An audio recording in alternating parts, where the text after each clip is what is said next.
Salut! J'espère que vous allez bien et pour cette vidéo, on va rentrer dans le vif du sujet. On va revenir sur un sujet que j'avais abordé il y a 5 ans, qui avait fait beaucoup de bruit à l'époque. La vidéo a plus de 100 000 vues et on en avait parlé dans quelques magazines en ligne. Elle avait beaucoup tourné dans les milieux de masculinistes et je pense que celle-ci sera beaucoup plus calme quand même. En tout cas, je l'espère. Bien, vous le savez, on va donc parler d'avoir des enfants, ou plutôt on va parler de ne pas avoir d'enfants. C'est une vidéo personnelle, mais je tiens quand même à préciser une chose, je ne vais pas me modérer dans ce que j'ai envie de partager avec vous. Je vais essayer de le dire de la manière la plus douce et avec le plus de tact possible, mais nous allons quand même aborder des sujets qui peuvent, je pense, contrarier certaines personnes et provoquer un sentiment peut-être de défiance ou l'impression d'être jugé dans vos choix personnels. Prenez cette vidéo avec distance et si vous sentez qu'en fait vous n'êtes pas capable de le faire, ne la regardez pas. J'ai envie de vous dire. Donc, j'ai pas d'enfant. Surprise, surprise. Je vais essayer de pas être sarcastique dans cette vidéo, mais franchement, ça me démange un petit peu. Donc si ça m'échappe parfois, j'en suis désolée. Je n'ai pas d'enfant. J'ai 31 ans. Et je sais depuis toujours que je ne veux pas d'enfant. J'en avais donc parlé il y a 5 ans, en ligne, dans une vidéo dédiée, mais j'en avais déjà parlé avant de manière plus voilà, ponctuelle et moins détaillée. Et comme je vous le dis, j'ai toujours su en fait que je ne voulais pas d'enfant sans vraiment le formuler jusqu'à ce que je comprenne que c'était ce qu'on attendait de moi et qu'on me fasse bien comprendre que c'était la normalité et que donc je ne pouvais échapper aux sempiternelles questions tu voudrais combien d'enfants et quand t'auras tes enfants et etc. Personnellement, j'ai eu beaucoup de chance et j'ai beaucoup de chance. Mes parents ne m'ont jamais mis la pression à ce sujet. Mais quand je vous dis jamais, c'est qu'en fait, ce n'est même pas un sujet entre mes parents et moi. En fait, très rapidement, j'ai exprimé mon désir de ne pas avoir d'enfants et surtout mon incompréhension face aux gens qui en avaient. Et mes parents se sont dit, bon, bah, c'est son opinion, en fait, donc certains sujets ou certaines questions n'ont pas lieu d'être. Vous voyez ce que je veux dire ? Si quelqu'un vous dit « moi je n'aime pas les fraises », vous n'allez pas passer votre vie à lui demander est-ce que tu as mangé des fraises hier ? Est-ce que tu as vu que c'est la saison des fraises ? Est-ce que tu sais à combien sont les fraises en ce moment ? Etc. Ouais, et je pense qu'avec l'analogie, c'est quand même assez clair à comprendre. Et je mesure la chance que j'ai parce que je sais que ce n'est pas le cas de tous les parents, loin de là, et pas le cas de toutes les familles. J'ai aussi la chance, je ne sais pas si on peut dire chance, mais en tout cas, ma sœur ne veut pas d'enfants non plus. Et à l'heure actuelle, je suis dans un groupe d'amis qui ont mon âge, étant donné qu'on est toutes nées la même année, et aucune de nous n'a d'enfants. Mes amis veulent quand même des enfants pour certaines, mais pas pour toutes. Et je pense que ça joue aussi parce que j'imagine que ça doit être beaucoup plus difficile à vivre quand on est entouré de personnes qui ont des enfants, qui donc deviennent des personnes avec des enfants. Parce que désolée de le dire, mais oui, la plupart, pas toutes, je le précise, mais la plupart des personnes qui ont des enfants, eh bien, change ce qui semble être aussi naturel. Il y a une part de changement qui, oui, je pense, est normale, mais il y a aussi une part de changement qui est, je trouve, très triste à voir de l'extérieur. C'est que c'est des personnes qui n'ont plus que ça dans leur vie, qui n'ont plus que ça comme sujet de conversation. Et quand je vous dis ça, j'ai conscience que ce n'est pas tout le monde. J'ai une ancienne collègue que je considère vraiment comme une amie, que j'apprécie beaucoup, qui est plus âgée que moi, qui a une fille de 20 ans, et on en parle de temps en temps. Mais c'est pas du tout son seul sujet de discussion, loin de là. La manière dont on en parle et dont on échange, c'est toujours hyper agréable et j'apprécie beaucoup sa fille, il n'y a aucun problème. J'ai une autre ancienne collègue qui a eu une petite fille il n'y a pas très longtemps et justement c'était une personne très intéressante aussi parce que pendant longtemps elle n'a pas voulu d'enfant et elle n'aime pas non plus les discussions qui durent des heures sur les enfants, les personnes qui sont gaga devant les bébés, les moments où on doit limite être forcé de dire « Ah oui, il est super mignon !» alors qu'on ne pense pas du tout. On en parle, mais de manière vraiment naturelle. C'est pas 100% de la conversation du tout. Et on en parle de façon, j'ai envie de dire, mature et sereine. Je sais pas comment l'expliquer autrement. Donc, voilà, je côtoie des gens, vous voyez, qui ont des enfants et qui le vivent très bien et qui le vivent à leur manière, de façon différente et qui sont restés aussi des personnes et qui ne sont pas devenues uniquement des mères.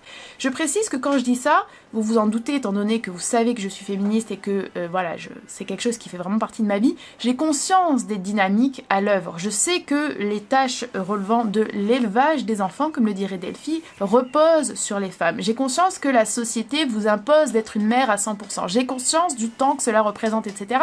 C'est justement parmi ces raisons-là qui font que ça confirme largement mon désir d'enfant.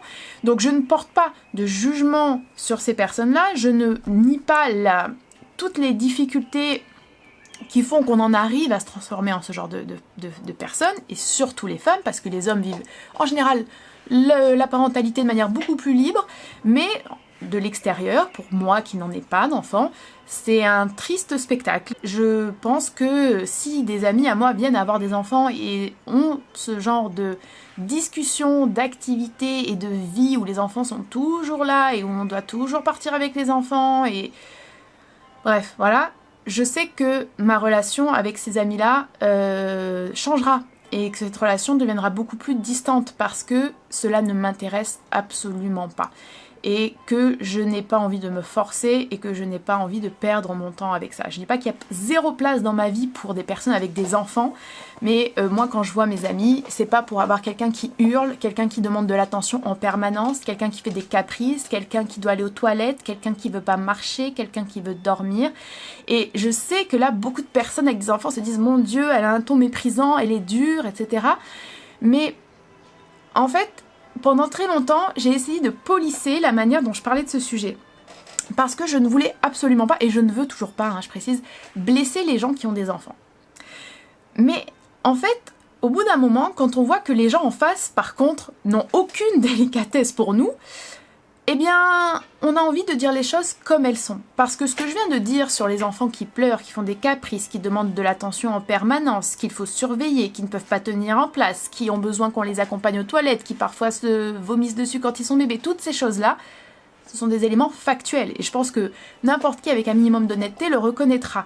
Après, il y a un jugement porté dessus. Moi, ça m'intéresse absolument pas. Si ça intéresse et que ça comble d'autres personnes, grand bien leur face. En attendant, ce sont des éléments factuels, je ne les invente pas, je ne les sors pas de mon chapeau, et moi, ça ne m'intéresse absolument pas. Et le fait que je dise que ça ne m'intéresse pas devrait être entendable et ne devrait pas provoquer chez les autres personnes un sentiment de jugement et un sentiment de mépris. Je pense que quelque chose qui est un petit peu difficile à accepter, c'est que beaucoup de gens, à mon avis, beaucoup de femmes ont des enfants alors qu'elles n'en ont peut-être pas envie. Beaucoup d'hommes aussi, beaucoup d'hommes. Mais comme je le disais, les hommes subissent moins. Mais beaucoup de gens font des enfants parce que c'est normal d'avoir des enfants, parce que c'est la vie. Et forcément, quand on voit des gens qui n'ont pas fait ce choix-là et qui osent dire les choses comme elles sont et qui peut-être mettent le doigt sur des émotions, des sensations et des regrets qu'on peut avoir, c'est douloureux à entendre. Ça, je le comprends tout à fait, et c'est pour ça que c'est un sujet vraiment difficile à aborder, et peut-être que ce n'est pas du tout l'impression que je renvoie, mais je vous avoue que je suis toujours mal à l'aise quand je parle de ça, parce que j'ai envie de partager avec vous mon opinion très sincère et ce que je pense réellement, mais de l'autre côté, je pense que mon opinion ne peut finalement qu'être blessante pour beaucoup de gens, quand bien même je passe mon temps à répéter « si ces gens sont contents, si ces femmes sont heureuses, grand bien leur fasse ». Et ça pour différentes raisons, et dont celle que je viens de citer. On m'a beaucoup dit « Oh mais tu changeras »,« Oh mais c'est parce que les hormones ne se sont pas réveillées »,« Oh mais c'est parce que tu es encore jeune »,« Oh mais c'est parce que tu n'as pas rencontré la bonne personne ». Moi j'ai toujours su que non. Et on m'a souvent demandé « Ah mais pourquoi ?» Et en fait, je trouve que cette question est un peu bizarre. Comme je l'avais dit dans ma première vidéo qui avait beaucoup choqué, à ce point avait beaucoup choqué, il avait beaucoup été déformé. Et moi je trouve que la question qu'on devrait poser aux gens c'est pourquoi vous voulez des enfants en fait. Parce que moi je n'ai pas d'enfant, enfin forcément je n'ai pas d'enfant. Et je reste dans cet état-là. Il n'y a pas de changement dans ma vie.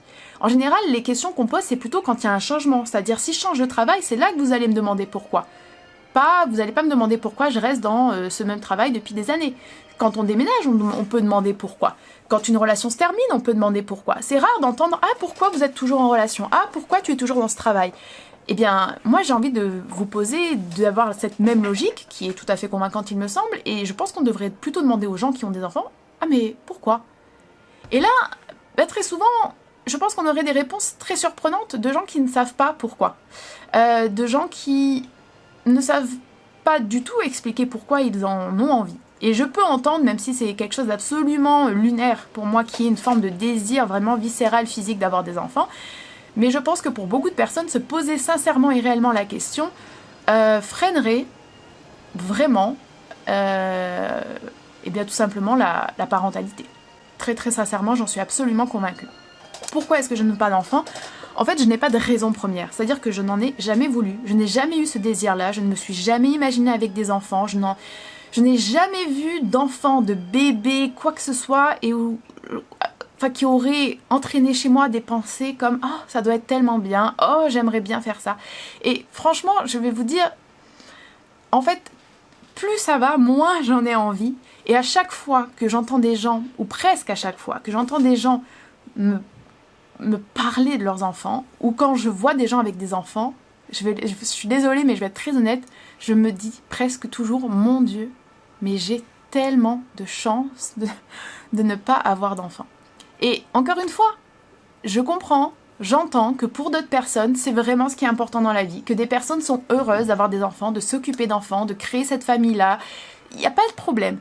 Mais alors vraiment, à titre personnel, je suis tellement heureuse de faire ce que je veux, d'être totalement ou presque libre, de pouvoir profiter de mon temps pour lire, pour voir mes amis, pour voyager, pour pratiquer des activités, de pouvoir manger quand je veux, comme je veux, ce que j'aime, de ne pas faire ou presque de compromis dans ma vie, d'être libre, d'envisager le futur sans avoir d'entrave, sans avoir de responsabilité. Je suis tellement heureuse de ne pas avoir à nettoyer quelqu'un, à nettoyer derrière quelqu'un, à entendre et subir les bruits, les cris de quelqu'un.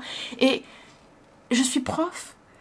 J'ai été babysitter pendant longtemps et j'ai toujours eu de très très bonnes relations avec les enfants que je babysitais par ailleurs, qui étaient vraiment de petits, genre 3-4 ans à 12-13 ans. J'ai toujours eu de très très bonnes relations. Je m'entends plutôt bien en fait avec les enfants. J'aime pas trop quand ils sont petits pour être honnête, mais sinon on s'entend bien. Et en tant que prof, j'adore le rapport avec les élèves, surtout les ados. Mais en fait, ça s'arrête là. C'est-à-dire que ces interactions dans cet espace-là, dans ce cadre-là et de cette nature, oui, j'aime beaucoup. Et je méprise pas du tout les enfants ni les ados. Au contraire. Mais par contre, dans ma vie perso, mais Seigneur, ai-je autre chose à faire ? Enfin... Et je sais que ça peut paraître très méprisant encore une fois, et il y a des gens qui essayent d'une certaine façon de vivre la parentalité tout en restant qui ils sont. Mais je pense qu'on peut quand même s'accorder pour dire que pour arriver à le faire, il faut déployer beaucoup d'efforts et en général, il faut quand même être privilégié. Et déjà, moi je ne suis pas privilégiée et je n'ai pas envie de mettre ces efforts-là. Et enfin, franchement, de manière, je n'ai pas envie d'avoir d'enfants, je trouverais ça affreux. Et donc, plus les années passent, plus je suis contente d'être comme ça, plus je l'assume, mais alors totalement, et plus j'ose en fait répondre aux personnes qui me posent des questions et qui parfois sont un peu indélicates. Par contre, et ça c'est vraiment très honnête, lorsque j'ai en face de moi quelqu'un ou quelqu'une de respectueux, respectueuse de mes choix, de ma façon de vivre, je ne vais jamais à rentrer dans l'intimité de cette personne et commencer à juger et je vais jamais avoir des discours du genre « Ah mais ma vie est tellement mieux, j'ai tellement plus de temps ». Pas du tout, pas du tout. C'est vraiment pas comme ce que je fais. Mais si en face de moi il y a des questions un peu trop insistantes, s'il y a une forme de jugement, là par contre je ne vais plus hésiter à dire que j'apprécie avoir tout mon temps, que j'apprécie d'être libre, que j'ai pas envie de nettoyer les couches de quelqu'un, de ramasser après quelqu'un, de faire les courses pour quelqu'un, de courir après le travail pour aller chercher quelqu'un à la garderie, etc. Et que franchement j'ai pas non plus envie de dépenser mon argent pour quelqu'un d'autre. Voilà. Pourquoi j'ai pas d'enfant ? Tout simplement parce que naturellement, au fond de moi, je n'en ai jamais eu envie. J'ai l'impression que je suis pas sur cette terre pour avoir des enfants. Je suis là pour vivre d'autres choses. J'ai envie de vivre ma vie. J'ai déjà pas assez de temps, pas assez de moyens, pas assez d'énergie pour faire tout ce que j'ai envie de faire. Donc c'est pas avec un gamin ou une gamine que ça s'arrangerait. Voilà. Et sans parler du fait que l'expérience d'être enceinte, non mais enfin rien, absolument rien ne m'attire là-dedans. Mais franchement, absolument rien. Et si je suis franche, je ne comprends pas. J'entends que les gens ressentent ça, mais je ne le comprends absolument pas. Enfin, je comprends pas, et les gens qui ont des enfants ne donnent pas envie, comme j'ai dit, d'avoir des enfants. Et ça, c'est quand même assez parlant. Alors après, bien sûr, se rajoute d'autres convictions, mais qui ne sont pas les raisons pour lesquelles je n'ai pas d'enfant. Je pense très franchement que avoir des enfants à l'heure actuelle, désolée, vraiment je ne vise personne, je ne souhaite blesser personne, mais c'est un peu difficile d'imaginer le contraire. Moi je comprends pas qu'on mette au monde des enfants dans ce monde. Je vous ai dit, je veux pas d'enfants, mais pour autant, je respecte les enfants et les futurs adultes qu'ils seront et la personne qu'ils et elles sont tout simplement.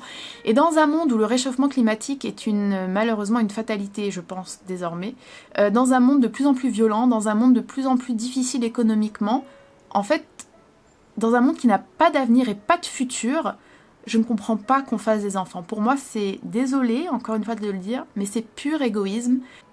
Et les gens qui disent mais il faut avoir de l'espoir, mais j'ai quand même un peu d'espoir. Oui, bah c'est bien beau d'avoir de l'espoir, mais en fait, peut-être que c'est un côté trop rationnel de ma personne.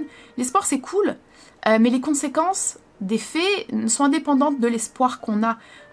On peut avoir de l'espoir tant que ça n'engage que nous. Quand on décide de mettre au monde et de mettre dans ce monde des êtres qui ne pourront pas en fait s'habiller, se nourrir et se défendre avec notre espoir, hein, je trouve que ça devient imprudent. Nos convictions, nos espoirs ne tiennent pas ne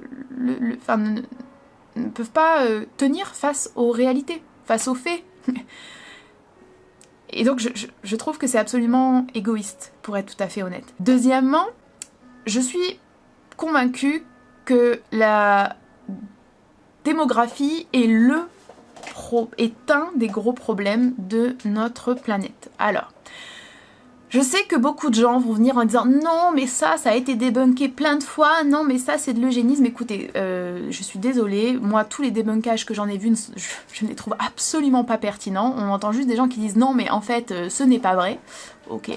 Et mathématiquement, au bout d'un moment, il n'y a pas besoin non plus d'aller très très loin pour comprendre que ça se tient totalement. On vit dans une société, comme je vous l'ai dit, qui est au niveau de la crise écologique absolument qui va dans le mur, quoi.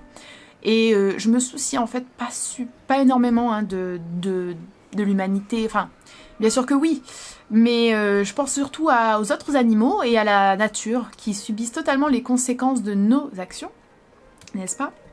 Et je me suis beaucoup documentée sur l'écoféminisme, sur la décroissance. J'ai beaucoup écouté de témoignages ou de recherches de personnes ou de groupes qui sont effectivement totalement convaincus par une décroissance, par une opposition totale aux technologies, qui veulent revenir à d'autres modes d'organisation de société, uniquement locales, etc.